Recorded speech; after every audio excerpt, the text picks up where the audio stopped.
اعوذ باللہ من الشیطان الرجیم بسم اللہ الرحمن الرحیم۔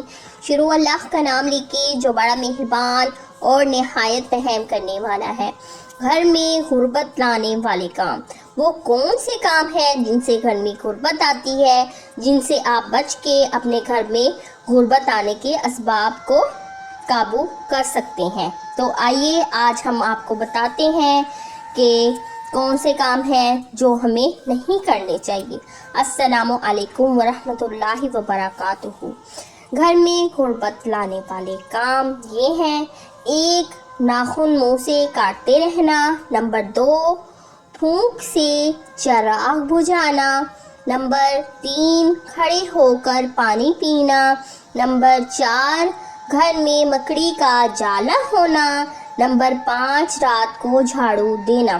نمبر 6. اندھیرے میں کھانا۔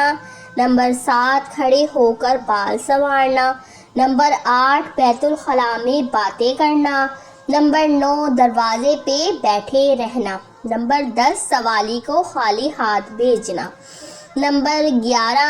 جوتے پہ جوتا رکھنا۔ نمبر 12. قرآن نہ پڑھنا۔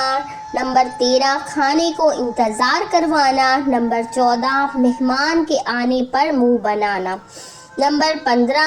یتیم کا دل دکھانا۔ نمبر 16. اللہ کی راہ میں خرچ نہ کرنا۔ نمبر 17. کھڑے ہو کر شلوار پہننا۔ 18. نمبر صبح دیر تک سوئے رہنا۔ نمبر 19. رات کو الٹا لیٹ کر سونا۔ 20. رشتہ داروں سے بدسلوکی کرنا۔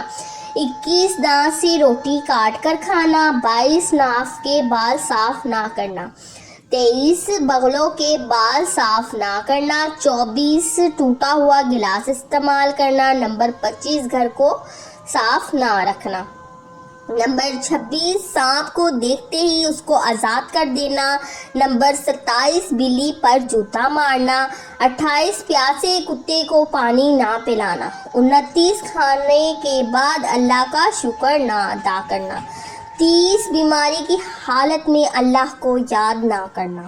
کیا آپ جانتے ہیں ہم سے آخرت میں یہ نہیں پوچھا جائے گا کہ ہمارے امامہ کا رنگ سبز تھا، سیاہ تھا یا سفید تھا، بلکہ یہ پوچھا جائے گا کہ تم نے حقوق اللہ اور حقوق العباد پورے کیے یا نہیں۔ قیامت کے دن یہ نہیں پوچھا جائے گا تمہارا کس مسلک سے تعلق تھا، بلکہ یہ پوچھا جائے گا کتاب اللہ اور سنت رسول اللہ کو مضبوطی سے تھاما یا نہیں۔ یہ نہیں پوچھا جائے گا قبر والے سنتے ہیں یا نہیں، بلکہ یہ پوچھا جائے گا قبر کی تیاری کی ہے یا نہیں۔ یہ نہیں پوچھا جائے گا تم سے کہ کس مدرسے میں پڑھایا، کس اسکول میں، بلکہ یہ پوچھا جائے گا جتنا علم حاصل کیا اس پہ کتنا عمل کیا۔ یہ نہیں پوچھا جائے گا مشرقی لباس پہنا تھا یا مغربی، بلکہ یہ پوچھا جائے گا کہ جتنا ستر چھپانے کا حکم تھا کیا اتنا ستر تم لوگوں نے چھپایا یا نہیں۔ یہ سب سوال و جواب پوچھے جائیں۔ اللہ تعالیٰ ہمیں نیکی کی ہدایت عطا فرمائے۔ جو اللہ تعالیٰ نے ہمیں احکام جاری کیے ہیں ان پہ عمل کرنے کی توفیق عطا فرمائے۔ ہمیں اپنی دعاؤں میں یاد رکھیے گا۔ آپ ہمارے لیے دعا کریں، ہم آپ کے لیے دعا کریں گے۔ اللہ تعالیٰ آپ کو حامی و ناصر۔ السلام علیکم ورحمۃ اللہ وبرکاتہ۔